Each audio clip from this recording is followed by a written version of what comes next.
Hello everyone, good morning to all of you and welcome to logic Pathshala. So आज की इस video में हम करेंगे वीकली करंट अफेयर्स, जो कि आपका एक रिवीजन क्लास होता है जिसमें आप अपने करंट अफेयर्स का रिवीजन कर सकते हैं।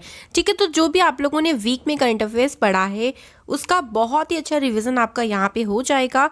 सो इस वीडियो को बिल्कुल भी मिस ना करें। इसमें हम लोग करेंगे 3 जनवरी से लेकर 9 जनवरी के 2021 के जो भी इंपॉर्टेंट करंट अफेयर्स है ना, चाहे वो इंटरनेशनल हो, नेशनल हो, आपका स्टेट रिलेटेड हो, कुछ भी सारे कवर अप करेंगे। तो बिल्कुल वीडियो को मिस नहीं करना है। एंड वीडियो का PDF भी मिल जाएगा आपको। आप मेरा टेलीग्राम ग्रुप ज्वाइन कर लें जल्दी से, जिसमें आप लोगों को मैं सारी PDF फाइल जो है वो शेयर कर देती हूँ। ठीक है, एंड देखो मैं लास्ट में होमवर्क क्वेश्चन भी रख रही हूँ, सो प्लीज़ उस क्वेश्चन को अटेंड किया करें ज़रूर। और जिनका भी कमेंट्स अच्छा होगा मैं नेक्स्ट वीडियो में शो भी किया करूँगी। सो देखो लास्ट कुछ वीडियो के क्वेश्चंस मैंने मिक्सअप करें, क्योंकि आप लोग क्वेश्चन अटेंड नहीं करते, आप लोग वीडियोस देखते हो बट क्वेश्चन अटेंड नहीं करते हो, बट बहुत गलत बात है ये। ठीक है, सो देखो दुमेश मेहर जी आंसर करते हैं, अच्छा लगता है मुझे। महेंद्र कुमार एंड ललिता प्रसाद जी का आंसर आता है। सो ऑल ऑफ यू आप लोग ज़्यादा से ज़्यादा आंसर करा करें, क्योंकि उससे आपका ही जो है वो रिविजन होता है। ठीक है, तो शुरू करें फिर। बहुत सारी बातचीत हो गई, तो चलिए फिर एक बहुत अच्छी सी प्यारी सी मुस्कुराहट के साथ आज की इस वीडियो को शुरू करती है। तो देखो यहाँ पे क्वेश्चन है, ऑप्शन है, तो अपना आंसर पहले लगाएं। मैं 1-2 सेकंड रुक जाऊंगी जिसमें आप लोग अपना आंसर सोच लें और फिर हम लोग क्वेश्चन का आंसर को थोड़ा डिटेल में एक्सप्लेन करेंगे। ठीक है, चलो फर्स्ट क्वेश्चन देखो क्या है। किस देश ने स्वदेशी लोगों के सम्मान के लिए अपने राष्ट्रगान में जो उनका नेशनल एंथम है ना, उसमें बदलाव किया है? तो आंसर जल्दी से लगाएं अपना। यहाँ पे आप लोगों के पास 4 ऑप्शंस है। सो इसका आंसर क्या होगा? Australia is the correct answer. I hope so सभी का आंसर बिल्कुल करेक्ट होगा। देखो क्वेश्चन पूछा जा सकता है कि ऑस्ट्रेलिया ने चेंज किया, सबसे पहली बात तो कंट्री नेम। एंड सेकेंड ये पूछ सकते हैं कि भाई चेंज कौन सा वर्ड एड ऑन किया गया। देखो इसमें क्या ऐड किया गया, एक लाइन थी जो इनकी सेकेंड लाइन थी, वो थी we are young and free. ये इनकी सेकेंड लाइन थी नेशनल एंथम की। इसी लाइन को इन्होंने क्या कर दिया, we are one and free, ये कर दिया इन्होंने। तो वो यंग वाले वर्ड की जगह इन्होंने वन को रखा है। वी आर वन मतलब हम एक हैं और हम स्वतंत्र हैं। ठीक है, तो इस तरीके से आप ध्यान रखेंगे कि कौन सा वर्ड ऐड हुआ है, वन इसमें जो है वो ऐड किया गया है। सो ध्यान रखेंगे। इसके बाद अगर हम बात करें ऑस्ट्रेलिया के नेशनल एंथम का नेम क्या है, सो ऑस्ट्रेलिया के नेशनल एंथम का नेम है एडवांस ऑस्ट्रेलिया फेयर। ठीक है, इसको कंपोज किसने किया था? सो पीटर डोट्स के द्वारा इसको कंपोज किया गया था और 1984 में इसको नेशनल एंथम के तौर पर अडॉप्ट कर लिया गया था। तो ये तो हो गई एक्स्ट्रा फैक्ट की बात, बट आप ध्यान रखिएगा बहुत इंपॉर्टेंट क्वेश्चन है। ऑस्ट्रेलिया इसका बिल्कुल सही आंसर है और पूछा जाने वाला क्वेश्चन है। ठीक है, अगला क्वेश्चन, क्वेश्चन नंबर 2, कौन सी कंट्री ने अपने यहाँ पर मौत की सजा को पूरी तरीके से खत्म कर दिया है? तो जल्दी से बताएं, अभी हाल ही में कौन सी कंट्री ऐसी है? आंसर क्या हो जाएगा? जी बिल्कुल, Kazakhstan is the correct answer. देखो कजाकिस्तान में बहुत टाइम से ही चल रहा है, 2003 से ही ये समाप्त करने की बात करी जा रही है, बट बहुत सारी ऐसी कोर्ट्स थी जो अभी भी मौत की सज़ा देती थी, लेकिन फाइनली मौत की सज़ा यहाँ पर ख़त्म कर दी गई है। सो कजाकिस्तान यहाँ पर बिल्कुल सही आंसर हो जाएगा। कजाकिस्तान की देखो कैपिटल क्या है? नूर सुल्तान। ध्यान रखिएगा, नूर सुल्तान यहाँ की कैपिटल है और यहाँ पे जो करेंसी चलती है ना, वो चलते कजाकिस्तानी टेंगे, यहाँ की करेंसी है। 2 चीज़ें आप लोगों को यहाँ से ध्यान रखनी है। तो 2 क्वेश्चन सभी के सही है ना? चलो ऐसे ही बिल्कुल करेक्ट आंसर करने हैं एंड लास्ट में बताइएगा कि 30 में से कितने क्वेश्चन सही हो पाए। ठीक है, रिवीजन करते रहा करो। अगला क्वेश्चन है, मैत्री सेतु भारत के कौन से राज्य को बांग्लादेश से जोड़ेगी? सो बांग्लादेश और कौन से राज्य के बीच में ये मैत्री सेतु बनने वाला है? एक तरीके का ब्रिज है ये। बताओ करेक्ट आंसर। बिल्कुल आंसर क्या हो जाएगा? ऑप्शन नंबर डी इसका आंसर हो जाएगा। अब सेकेंड क्वेश्चन, कौन से रिवर पर ये बन रहा है? तो ये भी ध्यान रखना है, ये बन रहा है फेनी रिवर पर और ये कनेक्ट करेगा साउथ त्रिपुरा को बांग्लादेश के रामगढ़ से। ठीक है, इंडिया का रामगढ़ नहीं है, बांग्लादेश का रामगढ़ है, वहाँ से इसको कनेक्ट करने का काम करेगा। सो त्रिपुरा की अगर हम बात कर लेते हैं छोटी सी, चलो जल्दी से, त्रिपुरा की कैपिटल क्या है? तो अगरतला त्रिपुरा की कैपिटल है और बिप्लब कुमार देव यहाँ के CM है, रमेश बैस यहाँ के गवर्नर है। ये आप लोगों को ध्यान रखना है। ठीक है, त्रिपुरा अगर आपको मैप में याद होगा तो त्रिपुरा का बॉर्डर बिल्कुल बांग्लादेश के साथ में लगता है। अगला क्वेश्चन देखो क्या है, किस देश ने हिंद महासागर में सी विग ग्लाइडर तैनात किए हैं? तो जल्दी से बताएं। ये जो ग्लाइडर्स हैं, देखो यहाँ पे आप इमेज देखो, बिल्कुल एक फिश की ड्रोन्स हैं ये एक तरीके के, और इधर उधर एकदम से घूमते रहते हैं पूरे। अगर हम बात करें इंडियन ओशियन में, तो कौन सी कंट्री के हैं ये? सो चाइना के हैं। अब भैया चाइना इसको क्यों यहाँ पर तैनात कर रखा है? सो चाइना क्या कर रहा है ना, इससे खुफिया जानकारी कलेक्ट कर रहा है। सो पानी के अंदर ही भारत की जासूसी करने के लिए चाइना ने इन ड्रोन्स को, इन ग्लाइडर्स को तैनात किया है। सो ये काफ़ी लंबे समय तक पानी में जो है वो सफ़र कर सकते हैं, एक तरीके से दूसरी जगह पे ट्रैवल कर सकते हैं बहुत ईजी तरीके से। तो ध्यान रखेंगे, चाइना बिल्कुल क्या हो जाएगा, सही आंसर हो जाएगा। चाइना को डोंट नो डर है या फिर क्या है जो भारत की जासूसी करता रहता है। चलो कोई बात नहीं। अगला क्वेश्चन है, किस देश ने मलाला यूसुफजई छात्रवृत्ति अधिनियम पारित किया है? सो जल्दी से बताएंगे करेक्ट आंसर कि ये जो एक्ट है कौन सी कंट्री के द्वारा पास आउट किया गया है? आंसर हो जाएगा America. America is the correct answer. इसमें क्या होगा, देखो इस एक्ट के तहत ये बोला गया है कि जो पाकिस्तानी वुमेन है उनको हायर एजुकेशन में ज़्यादा से ज़्यादा स्कॉलरशिप मिले, इसके लिए ही इस एक्ट को लेके आया गया है। ये अगर हम बात करें तो जनवरी में इसको डोनाल्ड ट्रंप के साइन होने के बाद ये पूरी तरीके से वहाँ पे एक लॉ बन गया है। अगर हम मलाला यूसुफजई की बात करें, देखो पिक्चर में देखो ये हैं, आपने इनको देखा ही होगा। सो 2014 में ध्यान रखिएगा इनको नोबेल पीस प्राइज़ भी दिया गया है और इन्होंने ये प्राइज़ कैलाश सत्यार्थी के साथ शेयर किया था। ठीक है, तो 2014 में इन दोनों को मिला था। तो इनको ये भी ध्यान रखेंगे कि कौन से ईयर में नोबेल पीस प्राइज़ मिला था। ठीक है, अगले क्वेश्चन पे बढ़े। अगला क्वेश्चन है, कई दशकों के बाद पहली बार कौन सी ऐसी एशियन कंट्री है जिसने भारत से चावल को खरीदा है? तो आंसर क्या हो जाएगा? Vietnam is the correct answer. So बहुत लंबे समय से वियतनाम ने बहुत लंबे समय के बाद चावलों को खरीदा है। ऐसा क्यों? क्योंकि वियतनाम में 9 सालों के बाद, मतलब ऐसा बहुत टाइम बाद हुआ है कि चावल के जो प्राइस है वो अचानक से बहुत ज़्यादा बढ़ गए हैं। सो उनको चावल भारत से खरीदने की ज़रूरत पड़ गई।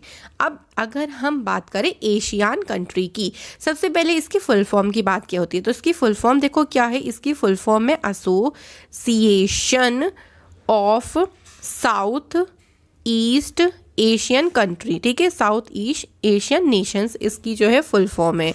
इसका हेडक्वार्टर ध्यान रखिएगा, मैंने बताया हुआ है। वैसे इसका हेडक्वार्टर कहाँ पे है? जकार्ता में। हेडक्वार्टर वाली वीडियो भी आप लोगों को दे दी है और इम्पॉर्टेंट है, ज़रूर देखिएगा। एशियन में अगर हम बात करें तो 10 कंट्रीज़ इसमें आती हैं। अगर हम नाम की बात कर लेते हैं, एक बार रिवाइज कर लेते हैं। Cambodia, Indonesia, Laos, Vietnam, Brunei Darussalam, Thailand, Singapore, Philippines, Malaysia and Myanmar. So ये मैंने आपको टोटल 10 कंट्रीज़ के नेम बता दिए जो कि एशियन कंट्रीज़ कहलाई जाती है। सो आंसर क्या है इसका? Vietnam is the correct answer. जो भी देखो मैं एक्स्ट्रा फैक्ट बता रही हूँ उसको भी सुन लेना, क्योंकि वो स्टैटिक जीएस में काम आ सकते हैं। अगला क्वेश्चन है, हाल ही में चाइना के कौन से शहर में टेस्ला ने अपनी सबसे बड़ी सुपरचार्जर सुविधा शुरू करी है? कौन से शहर में? आंसर क्या हो जाएगा? बिल्कुल Shanghai is the correct answer. So ये जो कैपेसिटी जो चार्जिंग स्टेशन शुरू किया गया, इसमें 72 पोल्स लगाए जाएंगे जहाँ पे आप अपनी जो व्हीकल है उसको चार्ज कर सकते हो। इसकी जो पावर होगी वो 120 किलोवाट की इसकी पावर रहेगी। अगर हम टेस्ला की बात करें, देखो टेस्ला जो कंपनी उसके सीईओ कौन है? तो इसके सीईओ है एलन मस्क। ठीक है, ध्यान रखिएगा, ये भी आपसे पूछ सकती हैं।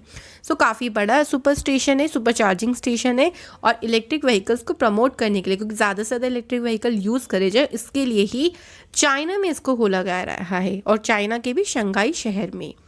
अगला क्वेश्चन है, किस देश के प्राइम मिनिस्टर ने भारत के रिपब्लिक डे 2021 की जो विजिट है उसको कैंसिल कर दिया है? सो कौन से कंट्री के आने वाले थे प्राइम मिनिस्टर अभी हाल ही में रिपब्लिक डे पे? बताओ। आंसर हो जाएगा ब्रिटेन। सो ब्रिटेन के प्राइम मिनिस्टर जिनका नेम क्या है? Boris Johnson. So Boris Johnson जो है वो इस बार चीफ गेस्ट के तौर पर रिपब्लिक डे पर आने वाले थे, बट कोविड इतना ज़्यादा इस टाइम ब्रिटेन में स्प्रेड आउट हो रहा है जिसकी वजह से इन्होंने अपनी विजिट को कैंसिल कर दिया है। सो अब ये नहीं आएंगे, ध्यान रखेंगे इस बात को, इम्पॉर्टेंट बात है। अब देखो इस बार तो आएंगे नहीं, तो 2020 का ही याद कर लेते हैं। कौन आए थे? जल्दी से बताओ आंसर। Jair Bolsonaro. कौन है भाई ये जेयर बोल्सोनारो? ये हैं ब्राज़ील के प्रेसिडेंट। ये आए थे 2020 में, तो पिछले साल का भी ध्यान रखेंगे। अगला क्वेश्चन है वेरी इंपॉर्टेंट क्वेश्चन। हाल ही में गल्फ कॉरपोरेशन काउंसिल ने एक समझौते को हस्ताक्षर करने के बाद किस देश के साथ अपने संबंध बहाल किए हैं? सो फाइनल दोबारा से उन्होंने उस देश के साथ अपने संबंध स्थापित करने की बात कर दी। तो कौन सी कंट्री है वो? आंसर क्या होगा? Qatar is the correct answer. हुआ क्या था देखो, 2017 में कतर से रिलेशंस ख़त्म कर दिए थे जितने भी गल्फ कॉरपोरेशन काउंसिल की कंट्रीज आती हैं। क्यों? क्योंकि वो टेररिज्म को बहुत ज़्यादा सपोर्ट कर रहा था। लेकिन फिर से अब उन्होंने कहा है कि हम आपके साथ फिर से जो रिलेशंस है उसको स्थापित करेंगे। अब अगर हम बात करें यहाँ पे देखो गल्फ कॉरपोरेशन काउंसिल की, इसमें आती हैं टोटल 6 कंट्रीज। 6 कंट्रीज में से सबसे पहली हो गई कतर, सेकंड हमारी हो गई UAE, third is Bahrain and the fourth one is Oman. उसके बाद फिफ्थ आता है हमारा Kuwait and the last one is Saudi Arabia. ये 6 कंट्रीज़ के नेम आप लोगों को ध्यान रखने हैं, ठीक है। अब देखो यहाँ पे मैंने मैप आपको दिया है, तो ये हमारा छोटा सा कतर है। कतर का जो लैंड बॉर्डर है वो सिर्फ लगता है सऊदी अरेबिया के साथ। इसके अलावा यहाँ पे जो ये वाला है ये है पर्शियन खाड़ी, पर्शियन गल्फ इसको बोला जाता है। और जितनी भी कंट्रीज़ का बॉर्डर इससे लगता है उन सभी कंट्रीज़ को बोला जाता है पर्शियन गल्फ कंट्रीज़, जिसमें Iran, Iraq, Kuwait, Saudi Arabia, Qatar, UAE और ओमान आती हैं। ये 8 कंट्रीज़ हैं पर्शियन गल्फ कंट्रीज़, ठीक है। ध्यान रखेंगे, थोड़ा सा मैप हमने लोगों ने इसलिए डिसाइड कर दिया इसको। अगला है देखो दुनिया की पहली double stack haul container train को किस देश में रवाना किया है? सो पिक्चर में देखो ये डबल स्टेक है, मतलब इसमें दो एक आप कह लो कि नीचे फ्लोर है, ऊपर वाला 2 इसमें है, 2 स्टेक वाला है। सो कौन से देश में इसको रवाना किया है? आंसर क्या हो जाएगा? भारत। हमारे प्यारे भारत में ही इसको रवाना किया गया। और किसने किया है?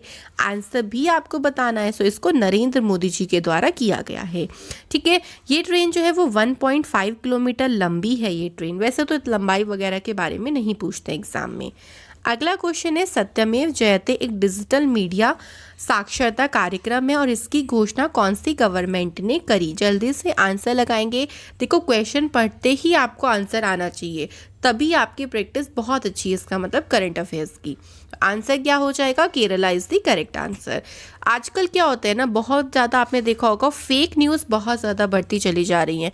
इन्हीं फेक न्यूज़ के साथ डील करने के लिए यहाँ पर इस प्रोग्राम को लॉन्च किया गया है। तो स्कूल वाले जो बच्चे होते हैं, कॉलेज स्टूडेंट्स होते हैं, उनको यहाँ पर एक तरीके से सभी को साक्षर किया जाएगा, अवेयरनेस फैलाई जाएगी, ठीक है। सो केरला में इसको लॉन्च किया गया। केरला की कैपिटल तिरुवनंतपुरम है। सीएम का नेम है पिनरई विजयन, गवर्नर का नेम है आरिफ मोहम्मद खान। और एक और चीज़ ध्यान रखना, केरल से साइलेंट वैली बहुत ज़्यादा पूछा जाता है, मतलब हिंदी में बोले तो शांत घाटी बहुत पूछते हैं। ये आप लोग ध्यान रखेंगे केरला से। अगला क्वेश्चन है विश्व की सबसे बड़ी तैरते हुए सौर ऊर्जा परियोजना का निर्माण कौन से राज्य में किया जा रहा है? आंसर, क्योंकि देखो ये जो परियोजना है ना पूरा पानी के ऊपर है, पानी के ऊपर ही देखो फोटो में देखो जो सोलर पैनल्स है ना वो पानी के ऊपर लगाए गए हैं। सो इसको बोला गया है तैरती हुई सौर परियोजना और इसको मध्य प्रदेश में शुरू किया जा रहा है। रिवर का नेम भी ध्यान रखेंगे, रिवर का नेम है नर्मदा रिवर, ठीक है।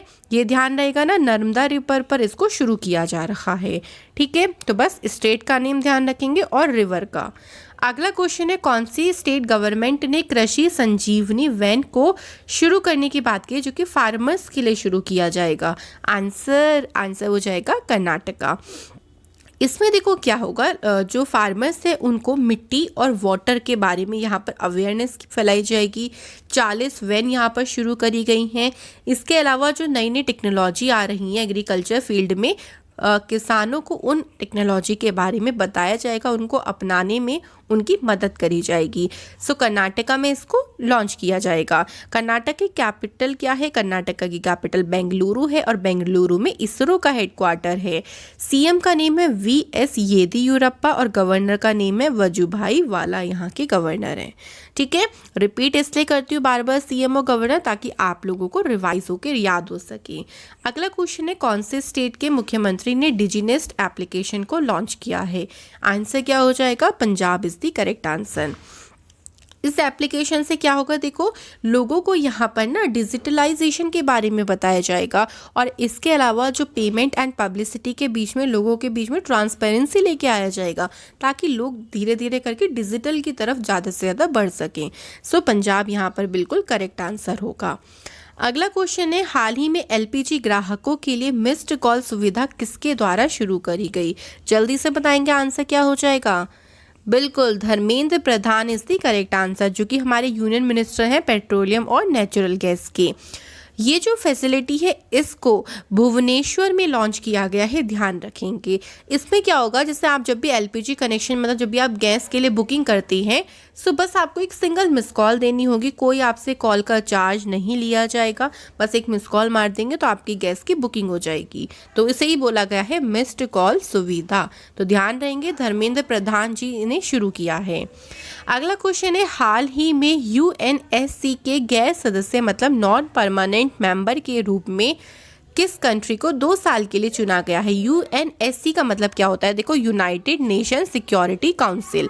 सो इसमें किसको चुना गया है? आंसर क्या हो जाएगा? आंसर हो जाएगा इंडिया को चुना गया है।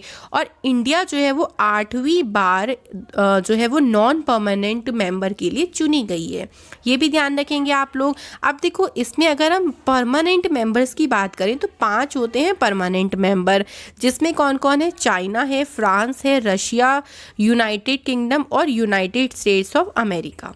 ये 5 तो इसके परमानेंट मेंबर्स हैं और बाकी होते हैं नॉन परमानेंट मेंबर, जिसमें भारत को 2 साल के लिए चुना गया है। ठीक है, अगला क्वेश्चन है, कोची मंगलुरु प्राकृतिक गैस पाइपलाइन का उद्घाटन किसने किया? भाई किसने किया है इसे इनॉग्रेट? आंसर क्या हो जाएगा? आंसर हो जाएगा नरेंद्र मोदी जी। अब धर्मेंद्र प्रधान मत लगा के आ जाना कि भैया पेट्रोल गैस से रिलेटेड है तो फिर सारे ही उनको लगा दो, नहीं। अब ये जो पाइपलाइन है ये केरला को कर्नाटका से कनेक्ट करने का काम करेगी। सो इसको लॉन्च किया है नरेंद्र मोदी जी ने। इसे प्रधानमंत्री उज्ज्वल योजना के अंतर्गत लॉन्च किया गया है। इस योजना की जो शुरुआत हुई थी वो हुई थी 1 मई 2016 को। ध्यान रखेंगे कि कौन सी योजना के अंडर में ही इसको इनॉग्रेट किया गया, ये भी पूछ सकते हैं, योजना का नाम भी पूछ सकते हैं। ठीक है, अगला है, कौन से स्टेट गवर्नमेंट ने लॉन्च पैड स्कीम को लॉन्च किया है? आंसर जल्दी जल्दी आंसर बताइए। आंसर हो जाएगा मध्य प्रदेश। अब इसका मेन पर्पस क्या है? देखो इसका मेन पर्पस है, जो बच्चे ऐसे हैं जो चाइल्ड केयर इंस्टीट्यूशन से निकल के आते हैं, मतलब जो बाल संस्थान होते हैं ना इसमें बच्चों की देखरेख की जाती है, वहाँ से जो हमारे युवा जो वर्ग हैं, जो यूथ है निकल के आते हैं, उनको एम्प्लॉयमेंट देना। तो यहाँ पे उनको चीज़ें सिखाई जाएंगी, ऐसे ऐसे अपॉर्चुनिटीज़ दी जाएंगी ताकि उनको एम्प्लॉयमेंट मिल सके, और इसे ही बोला गया है लॉन्च पैड स्कीम, जिसको मध्य प्रदेश की गवर्नमेंट ने लॉन्च किया है। ठीक है, अगला क्वेश्चन है, हाल ही में सरकार का ऐसे कौन सा सार्वजनिक उपक्रम है जिसने प्रयास नामक एक इनिशिएटिव को शुरू किया है? आंसर क्या होगा? आंसर हो जाएगा IOL। IOL का मतलब क्या है? इसकी फुल फॉर्म देखो क्या है, इंडियन ऑयल कॉरपोरेशन, ये इसकी फुल फॉर्म है। ठीक है, ध्यान रखेंगे। इसमें क्या किया जाएगा? देखो इसमें नाइट विजिट किया जाएगा, लोगों देखा जाएगा पेट्रोल पंप के पास बहुत सारे ऐसे लोग होते हैं इनके पास देखो ब्लैंकेट्स भी नहीं होते, वो ऐसे ही सो रहे होते हैं रात में, तो उनको यहाँ पर ब्लैंकेट्स को डिस्ट्रीब्यूट किया जाएगा। सो जो भी कमज़ोर वर्ग है उनकी ज़रूरतों को पूरा करने के लिए इस इनिशिएटिव को इंडियन ऑयल कॉरपोरेशन के द्वारा शुरू किया था। तो बिल्कुल सही आंसर लगाया है ना, चलो अच्छी बात है बहुत। अगला क्वेश्चन है, भारतीय रेलवे ने दुनिया की पहली हॉस्पिटल ट्रेन बनाकर इतिहास रच दिया है, इस ट्रेन का नाम क्या है? सबसे पहली बात, 2 तरीके से क्वेश्चन पूछ सकते हैं, ट्रेन का नाम देके कंट्री का नाम भी पूछ सकते हैं कि कौन सी कंट्री ने इसे लॉन्च किया है, एंड ट्रेन का नाम भी पूछ सकते हैं। तो इंडिया के द्वारा इसे लॉन्च किया गया है, मतलब शुरू हो रही है इंडिया में ट्रेन, और नाम क्या है इसका? The life line express. इसमें पूरी मेडिकल फैसिलिटी, मेडिकल सर्विसेज दी जाएंगी, पूरी तरीके से यहाँ पर मुफ्त चिकित्सा आपको प्रोवाइड करी जाएगी। अब अगर हम इंडियन रेलवे की बात करते हैं तो 16 अप्रैल 1853 को इसकी स्थापना हुई थी और इसका हेडक्वार्टर कहाँ पे है? न्यू दिल्ली में है। मिनिस्टर ऑफ रेलवेज कौन है? पीयूष गोयल। ये भी आप लोगों को पता होना चाहिए। ठीक है, चलो अब बढ़ते हैं अपने अगले क्वेश्चन पे। हमारे पास अगला क्वेश्चन है, किस केंद्र शासित प्रदेश ने किसानों की आर्थिक स्थिति को और भी अधिक मजबूत करने के लिए नाफेड के साथ समझौता किया है? कौन सा ऐसा यूनियन टेरिटरी है? जल्दी से आंसर बताएंगे। आंसर हो जाएगा जम्मू कश्मीर। इसका मेन ऑब्जेक्टिव ये है कि किसानों की जो इनकम है उसको 3 से 4 गुना बढ़ाना और उनकी कंडीशंस को मजबूत करना, उनकी आर्थिक स्थिति को मजबूत करना, ये इसका मेन पर्पस है। अब अगर हम नाफेड की बात करते हैं, इसकी फुल फॉर्म क्या होती है? National agriculture corporative marketing federation of India. इसका हेडक्वार्टर जो है वो न्यू दिल्ली में है। ठीक है, ध्यान रखेंगे। आंसर क्या हो जाएगा? Jammu Kashmir is the correct answer. ठीक है, अगला क्वेश्चन है, अंतर्राष्ट्रीय ब्रेल दिवस किस तारीख को मनाया जाता है? वर्ल्ड ब्रेल डे कब मनाया जाता है? आंसर क्या होगा? बहुत ज़्यादा पूछा जाता है क्वेश्चन। आंसर हो जाएगा 4 जनवरी को मनाया जाता है। ब्रेल की अगर हम बात करें तो ये ऐसा एक राइटिंग सिस्टम होता है जो लोग देख नहीं पाते, उनके द्वारा इस राइटिंग सिस्टम को यूज़ किया जाता है और इसको लुइस ब्रेल, आपने नाम सुना होगा लुइस ब्रेल का। लुइस ब्रेल ने सिस्टम को डेवलप किया था 1824 में, इसको डेवलप किया गया था। ठीक है, हर साल 4 जनवरी को ये जो डे है वो सेलिब्रेट किया जाता है। अगला क्वेश्चन है, उत्तराखंड राज्य के हाई कोर्ट के चीफ जस्टिस अभी कौन अपॉइंट हुए हैं? अपॉइंटमेंट से क्वेश्चन बहुत पूछते हैं जो रिसेंटली अपॉइंटमेंट होते हैं। आंसर क्या हो जाएगा? रघुवेंद्र सिंह चौहान। ध्यान रखेंगे, रघुवेंद्र सिंह चौहान ना पहले तेलंगाना के हाई कोर्ट के चीफ जस्टिस थे, इनको शिफ्ट करके उत्तराखंड का बनाया गया है और उत्तराखंड में भी रवि मलिमत के जगह पर इनको अपॉइंट किया गया है। रघुवेंद्र सिंह चौहान जी का नाम ध्यान रखना है। अगला क्वेश्चन है, कौन से बैंक ने देश भर में डिजिटल पेमेंट्स इंडेक्स को लॉन्च किया है? Which bank launched? Answer is RBI यानी रिजर्व बैंक ऑफ इंडिया। अब इसका मेन मकसद ये है कि जितने भी डिजिटल देखो पेमेंट से करे जाते हैं, जो भी चीज़ें डिजिटल आजकल हो रही हैं, उन सब का एक तरीके से क्या करना, सटीक आकलन करना, उसका पूरी तरीके से एक्सेस रखना, ये इसका मेन पर्पस है। आरबीआई की अगर हम बात करते हैं तो 1 अप्रैल 1935 को इसकी स्थापना हुई थी और इसका हेडक्वार्टर कहाँ पे है? मुंबई में इसका हेडक्वार्टर है। शक्तिकांत दास इस टाइम गवर्नर है, जो कि 25th गवर्नर है आरबीआई के। ये भी पूछ लेते हैं ना कौन से नंबर के गवर्नर है। Next question is, Jammu Kashmir और लद्दाख उच्च न्यायालय के चीफ जस्टिस कौन बने हैं? आंसर हो जाएगा पंकज मित्तल बनी है। और पंकज मित्तल को शपथ किसने दिलवाई है? वहाँ के लेफ्टिनेंट गवर्नर मनोज सिन्हा के द्वारा शपथ दिलाई गई है। नेक्स्ट क्वेश्चन है, हाल ही में किसे राष्ट्रीय फ्लोरेंस नाइटिंगेल पुरस्कार मिला है? किसको चुना गया है इस पुरस्कार के लिए? आंसर हो जाएगा डॉक्टर शैला केनी। डॉक्टर शैला केनी प्रिंसिपल हैं Shri Mata Vaishno Devi college of nursing की। और ये जो अवार्ड होता है ना, राष्ट्रीय फ्लोरेंस नाइटिंगेल अवार्ड, ये नर्सिंग फील्ड में हाईएस्ट नेशनल अवार्ड माना जाता है और फ्लोरेंस नाइटिंगेल की याद में ये पुरस्कार दिया जाता है। तो नर्सिंग में जो बहुत ही अच्छा काम करता है उसको ये अवार्ड दिया जाता है। तो इनका नेम आप लोगों को ध्यान रखना है। ठीक है, अगला क्वेश्चन है वेरी वेरी इंपॉर्टेंट क्वेश्चन, हाल ही में दुनिया के सबसे अमीर व्यक्ति कौन बन गए हैं? भैया जल्दी से बता दो, ये गलत नहीं होना चाहिए। तो ये चीज़ें बदलती रहती हैं, इसलिए इनको ध्यान रखा करो। अब जेफ बेजोस मत लगा के आना, क्योंकि उनकी जगह पे ले ली है एलन मस्क ने। एलन मस्क अभी मैंने बताया आपको टेस्ला के सीईओ है। स्पेस एक्स भी इन्हीं की है भैया, सब कुछ इन्हीं का ही है। इसके अलावा 2019 की जो मोस्ट इनोवेटिव लीडर्स की लिस्ट आई थी उसमें इन्होंने टॉप मारा था। हाइपरलूप वाला आपने प्रोजेक्ट सुना होगा, हाइपरलूप प्रोजेक्ट की शुरुआत भी इनका ही आइडिया है, हाइपरलूप वाला भी। एलन मस्क अब फर्स्ट पोजीशन पर आ गए, ध्यान रखेंगे। जेफ बेजोस सेकंड पोजीशन पर है और थर्ड नंबर पर है बिल गेट्स। मुकेश अंबानी भी इनकी पोजीशन गिर गई है, अब ये आ गए हैं 12th प्लेस पे। ठीक है, तो ये आप लोगों को प्लेसेस ना ध्यान रखने, जब भी एग्जाम हो ना पहले देख के जाया करो, ये चेंज होती रहती हैं। अगला है देखो, तेलंगाना उच्च न्यायालय की पहली वुमेन चीफ जस्टिस कौन बनी? अभी मैंने आपको बताया था रघुवेंद्र सिंह चौहान जो है वो पहले तेलंगाना की थी, तो यहाँ की सीट खाली हो गई। अब यहाँ पे पहली वुमेन मतलब ऐसी वुमेन है जो यहाँ की चीफ जस्टिस बनी है, आंसर हो जाएगा हिमा कोहली। ध्यान रखेंगे हिमा कोहली फर्स्ट वुमेन है तेलंगाना की। तो ये आप लोगों से ना पूछ सकते हैं क्योंकि पहले यहाँ पे कोई वुमेन नहीं बनी है चीफ जस्टिस। अब देखो नेक्स्ट हमारे पास क्या क्वेश्चन है, सीसीटीवी निगरानी में कौन सा शहर भारत में टॉप पर रहा है? सो आंसर हो जाएगा चेन्नई। चेन्नई ने इसमें टॉप किया है। अगर हम पूरे वर्ल्ड की बात करें तो चीन का ताइयुआन शहर है जिसने पूरे विश्व भर में टॉप किया है, और भारत में टॉप किसने किया है? चेन्नई शहर ने टॉप किया है। तो दोनों क्वेश्चन आप लोगों को ध्यान रखना है। अगला है that is the last question, Khelo India winter games का दूसरा संस्करण कहाँ पे आयोजित करने की घोषणा हुई है? ये 11 फरवरी से शुरू होंगे ये वाले गेम्स, और इसका जो आयोजन होगा वो गुलमर्ग में किया जाएगा। ये सेकेंड एडिशन होगा। पहला एडिशन 2020 में हुआ था, वो भी गुलमर्ग में ही हुआ था। ठीक है, ध्यान रखेंगे कश्मीर में जगह पड़ती है गुलमर्ग, वहाँ पे इसका आयोजन किया जाएगा। सो आई होप सो सभी के क्वेश्चंस के आंसर्स करेक्ट रहे होंगे। स्कोर जरूर बताइएगा एंड होमवर्क वाला क्वेश्चन अटेंड ज़रूर करें प्लीज़।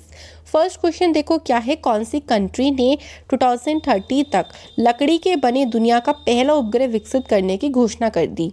सेकंड क्वेश्चन है, भारत की पहली लिथियम रिफाइनरी को कहाँ पे सेटअप किया गया है? सो दोनों क्वेश्चन के आंसर अच्छे से आप लोग मुझे कमेंट सेक्शन में दीजिएगा, एंड बाकी हम लोग करेंगे अगले वीडियो में। और भी मैं बहुत अच्छी अच्छी वीडियोस आपके लिए लेके आने वाली हूँ। सो बने रहिएगा, लॉजिक पाठशाला को ऐसा ही लव एंड सपोर्ट दिखाते रहिए। Thank you for watching this video. Bye bye.